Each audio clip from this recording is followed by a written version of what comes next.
संत एकनाथ महाराजांच्या पालखीचं प्रस्थान अगदी काही वेळातच होईल आणि भानुदास एकनाथ या भजनाला सुरुवात झालेली आपल्याला पाहायला मिळते।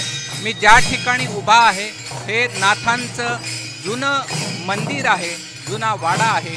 या ठिकाणी आत्ता नाथांचं जे पालखी सोहळा आहे, प्रस्थान सोहळा आहे, त्यासाठी या ठिकाणी सुरुवात झालेली आहे आणि वारकरी पाऊल्या खेळताना आपल्याला या ठिकाणी पाहायला मिळतात आणि ताल आहे भानुदास एकनाथ, भानुदास एकनाथ आणि भानुदास एकनाथ म्हणतच 19 दिवसांचा प्रवास करून हे वारकरी पांडुरंगाच्या दर्शनासाठी या ठिकाणी पोहोचत असतात। आपल्यासोबत पालखीचे प्रमुख आहेत, आपण त्यांच्याकडनं या सगळ्याविषयी जाणून घेऊया। भानुदास एकनाथ म्हणत पालखीला सुरुवात झाली असं म्हणता येईल का प्रस्थानाला? हो, प्रस्थानाला सुरुवात झालेली आहे।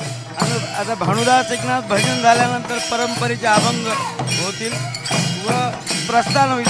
नाथमरांच्या पादुका प्रस्थान करून पालखीत फिरल्या। मानांच्या दिंड्याचं काय आज महत्त्व असतं?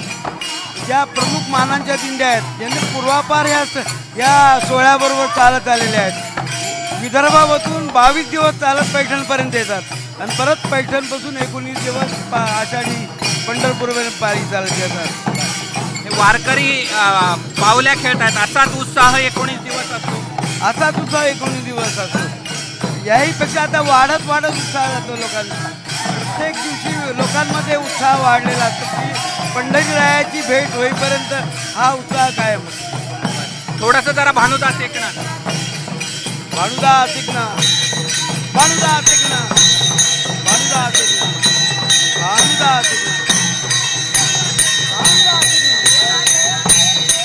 बोल बोल बोल बोल पैठण पैठण बोल बोल बोल बोल बोल बोल बोल भानुदास एकनाथ, भानुदास एकनाथ, भानुदास एकनाथ, भानुदास एकनाथ, भानुदास एकनाथ। वय किती आहे? वय 83।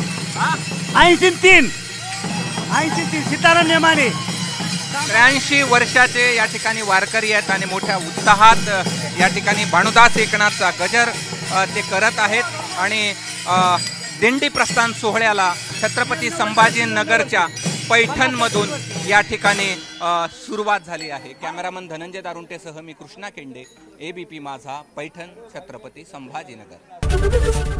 एबीपी माझा, उघडा डोळे बघा नीट।